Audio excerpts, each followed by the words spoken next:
You surprised your team played like you did with so much on the line? You know, I didn't think we played poorly. We just didn't make enough plays. I thought they played well. I thought the game was kind of unfolding in the way that you would anticipate, but we never made that signature play that kind of got us over the hump. That generally is the deciding factor in games like this, and we generally. The Cleveland Browns just became the most chaotic organization in professional football, and that's saying something for a franchise that's been drowning in dysfunction for decades. Here's the bombshell that's rocking the NFL right now. Kevin Stefanski, the man who won Coach of the Year just 2 seasons ago, has allegedly been demoted by owner Jimmy Haslam. His crime? Overseeing the complete and total destruction of an offensive line so bad that Pro Football Focus literally ranked it dead last in the entire National Football League. But here's where this story gets absolutely insane.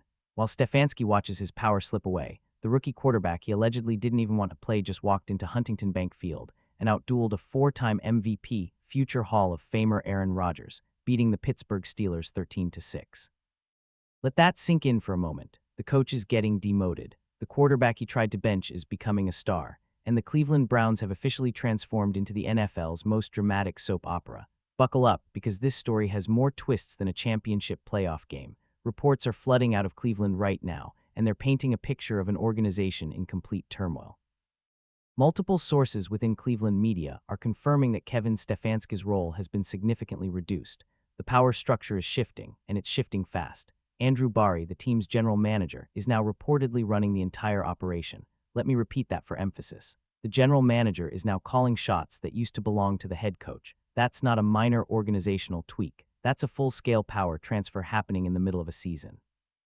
And who's behind this move? None other than Jimmy Haslam himself. Now, Haslam has a reputation. Browns fans know it all too well. He's been called a meddling owner, someone who can't keep his hands off the football operations. But this time, a growing number of people in Cleveland are saying this intervention might actually be justified. The question everyone's asking is simple. How did it get this bad? The answer starts with 5 letters: O-line. Let's talk about what's really happening on that offensive line, because the numbers are absolutely damning. Pro Football Focus, the gold standard for NFL analytics, ranks the Cleveland Browns' offensive line as the worst in professional football. Not bottom 5, not bottom 3, dead last, number 32 out of 32 teams. And it's not just the ranking, it's the catastrophic details underneath. The injury report reads like a hospital intake form. Starters going down left and right, backups getting thrust into action before they're ready, practice squad players being asked to block NFL pass rushers who have been perfecting their craft for a decade. Take Kevin Jenkins at right guard. In his last 3 starts, he's allowed 9 pressures. 9, and he didn't even finish 2 of those games. That's not just bad. That's putting your quarterback's career and physical safety at risk. Then there's the Wyatt Teller situation. Teller is actually capable when healthy, but what does Stefanski do? He insists on a rotation. Even when Teller is ready to play, Stefanski keeps rotating in other guards. The decision has left analysts and fans completely baffled. Matt Blank, a respected NFL analyst, recently called out Stefanski publicly for these questionable decisions. His criticism was pointed and direct. Why is the coach actively making choices that weaken an already catastrophic offensive line? Here's how bad it really is. Commentators have joked that Shedeur Sanders isn't playing behind NFL linemen. He's playing behind gym teachers, librarians, random guys pulled off the street. That's only a slight exaggeration. This is the worst supporting cast in professional football, and everyone in the league knows it. Everyone except, apparently, the coaching staff that keeps making decisions that make it worse. Now let's put Kevin Stefanski directly under the microscope, because the offensive line disaster is just the tip of the iceberg. Here's a question that should haunt every Browns fan. Name one quarterback Kevin Stefanski has developed during his time in Cleveland. Go ahead, take your time. I'll wait. You can't name one because there isn't one. Baker Mayfield came in with his skills already formed. Deshaun Watson arrived as an established star, and we all know how that situation unfolded. The quarterbacks who actually needed development, they stagnated or regressed under Stefanski's watch. But the most damning evidence came out recently, and it's almost too absurd to believe. Reports indicate that Kevin Stefanski's staff gave Shedeur Sanders the wrong plays on his wristband. Let that sink in. In the National Football League, where preparation is everything, where milliseconds matter, where one wrong read can end a drive or a career, the coaching staff allegedly gave their rookie quarterback incorrect plays. That's not a minor oversight. That's borderline sabotage. And it gets worse. Multiple sources inside the organization have suggested that Stefanski didn't want to play Shedeur Sanders at all, the rookie quarterback who just beat the Pittsburgh Steelers, the young man who outplayed Aaron Rodgers. Stefanski reportedly wanted him riding the bench. Think about what that means for a moment. If it wasn't for Andrew Barry trading Joe Flacco and forcing a quarterback competition, Shedeur Sanders might never have seen the field. The franchise's best hope at the position in years would have been buried on the depth chart. Antonio Brown tweeted out that he wants to return to the Steelers and he'll play for free. Any thoughts on that? No? Because the head coach didn't believe in him. Some people in Cleveland are calling it a conspiracy. They're saying Shedeur Sanders was systematically set up to fail, the wrong plays. The worst offensive line, the refusal to put him in games. It paints a picture of a coaching staff actively working against their own player. Now, is that fair to Stefanski? Maybe injuries would have derailed any coach. Maybe no one could have succeeded with this roster. But when you combine the offensive line disaster with the questionable decisions, the wrong wristband plays, and the apparent resistance to playing your best young quarterback, the pattern becomes impossible to ignore. Here's the beautiful irony in all of this chaos. While Kevin Stefanski watches his authority disappear, Shedeur Sanders is emerging as a legitimate franchise quarterback. The player the coach allegedly didn't want is becoming the best thing about this organization.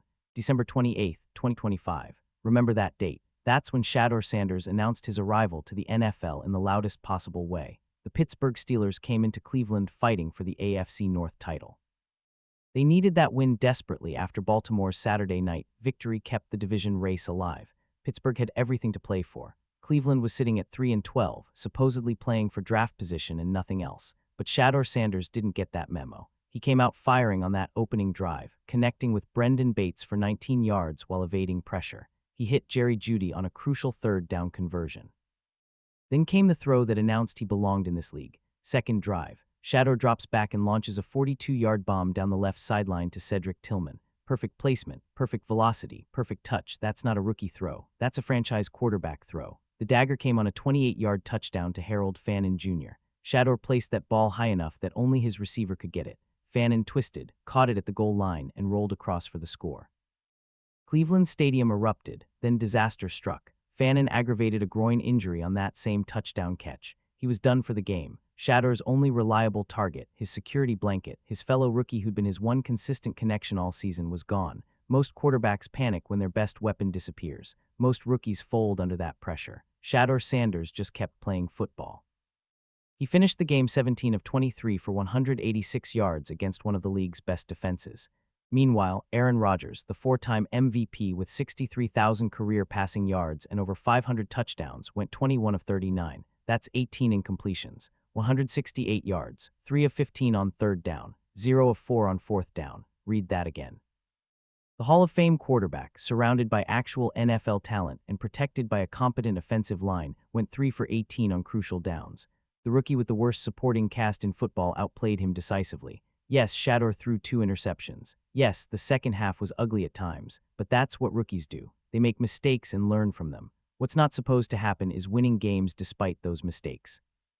What's not supposed to happen is outplaying 4-time MVPs with no help around you. The kid has poise. He has the it factor. He processes defenses, makes pre-snap adjustments, and delivers accurate footballs under pressure. Those aren't developmental project traits. Those are franchise quarterback skills, and he developed them on his own, not because of Kevin Stefanski, despite Kevin Stefanski. The power Rodgers played today. Yeah, I think Miles affects every single game, Jeff. Obviously, he shows up in the stat sheet in a bunch of different areas, but even the things you don't see, how they have to play the game. I mean, they have to play an empty the entire game and chip both sides. Those are 2 eligibles, that aren't getting out in the route immediately. So it affects how teams play us. Kevin, you talked about the effort and the way these guys are playing. Power struggle happening inside the Cleveland Browns organization right now is unlike anything we've seen in recent NFL history. On one side, you have Kevin Stefanski, the head coach clinging to whatever authority remains. On the other side, you have Andrew Barry, the general manager who's now reportedly running the entire show with Jimmy Haslam's blessing. Let's be clear about something. Andrew Barry might have saved this franchise. He's the one who drafted Shedeur Sanders. He's the one who traded Joe Flacco and created the quarterback competition that forced the rookie onto the field. Without Andrew Barry's moves, Shedeur Sanders would probably still be holding a clipboard, and the Browns would be even more hopeless than they already are. The irony is thick enough to cut with a knife. The general manager who believed in the rookie is gaining power. The head coach who allegedly didn't want to play the rookie is losing it. And the rookie himself is proving everyone right and wrong at the same time. Jimmy Haslam's involvement adds another layer to this drama. The owner has never been shy about making changes when he feels they're necessary. He's fired coaches. He's restructured front offices. He's made moves that shocked the league. If he's truly shifting power away from Stefanski, it signals that he's lost confidence in the head coach's vision. Some people in Cleveland are calling for Stefanski's complete removal. They point to the lack of quarterback development. They point to the offensive line mismanagement. They point to the wristband fiasco and the alleged resistance to playing Shedeur. They say the evidence is overwhelming. Others argue Stefanski is being made a scapegoat. They note the historically bad injury luck. They acknowledge that no coach could succeed with this roster. They plead for patience and perspective, but here's the reality. Whether Stefanski is the problem or a convenient scapegoat, the organizational structure is already changing. Power is shifting. Roles are being redefined. The Cleveland Browns are transforming in real time, and Kevin Stefanski's position looks more precarious by the day. The question isn't whether changes are coming. The question is how dramatic those changes will be. So where does Cleveland go from here? The Browns have one game left. Matchup against the Cincinnati Bengals that will close out this chaotic season. If Shedeur Sanders wins that game, Cleveland finishes 5-12. That's 2 wins better than last season, accomplished despite every possible obstacle being thrown in this rookie's path. The speculation about Stefanski's future is reaching fever pitch. Some Cleveland insiders are saying these could be his final games as head coach. Others believe he might survive into next season, albeit with significantly reduced authority. Nobody seems confident about anything except the uncertainty itself. What seems increasingly clear is that Andrew Barry's vision will guide this team moving forward. That means building around Shedeur Sanders. That means prioritizing the offensive line in free agency and the draft. That means surrounding the young quarterback with actual NFL-caliber weapons instead of the practice squad receivers he's been throwing to all season. The receiving core ranks dead last in the league alongside that offensive line. The infrastructure around Shedeur Sanders has been historically bad, and yet the kid keeps winning games against playoff-caliber opponents. Imagine what he could do with actual support. The off-season priorities are obvious to everyone watching. Fix the offensive line. Find legitimate receiving threats. Decide once and for all whether Kevin Stefanski is part of the solution or the problem. Cleveland hasn't had a franchise quarterback in decades. They might have accidentally stumbled into one, while everyone was focused on draft positioning and tank strategies. The smartest thing this organization can do is protect that investment by giving Shedeur Sanders every possible resource to succeed. The ceiling on this young quarterback looks astronomical. His poise under pressure is remarkable. His accuracy when he has time is NFL caliber. His ability to win games despite catastrophic circumstances suggests a mental toughness that can't be taught. All of that happened not because of the coaching staff, but in spite of it. Imagine what happens when the organization actually aligns behind him. Let's bring this full circle. The Cleveland Browns are living through organizational chaos unlike anything in recent memory. Their head coach has been demoted, stripped of authority by an owner who's apparently seen enough. Their offensive line has been exposed as the worst in professional football, a catastrophic failure that endangered their rookie quarterback's development and physical safety. But in the middle of all this dysfunction, something beautiful is happening. Shedeur Sanders is becoming a star. The player who is allegedly unwanted by his own coach is proving every doubter wrong. He just outplayed a Hall of Fame quarterback with no help around him. He's winning games that Cleveland has no business winning. He's showing the poise and processing ability that separates franchise quarterbacks from developmental projects. The narratives need updating. The takes need revising. The doubters need to acknowledge what's happening right in front of their eyes. Kevin Stefanski might not survive this season. Even if he does, his authority has been permanently diminished. The power structure in Cleveland has shifted, and it's not shifting back. But here's what matters most. The Cleveland Browns might have finally found their quarterback.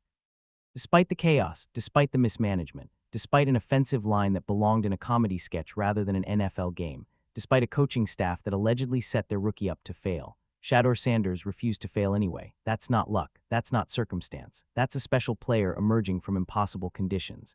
Cleveland's future suddenly looks brighter than it has in years, not because of organizational competence, not because of coaching brilliance, but because one young man refused to let dysfunction define his destiny. The Browns are a mess, but they might have accidentally stumbled into their franchise quarterback while burning everything else to the ground. Sometimes that's how legends begin, in chaos, in controversy, in circumstances that would break ordinary players. Shedeur Sanders isn't ordinary, and the NFL is about to find out just how extraordinary he can become. This story is far from over. The drama in Cleveland is just beginning, and one way or another, the football world will be watching every single move this organization makes next.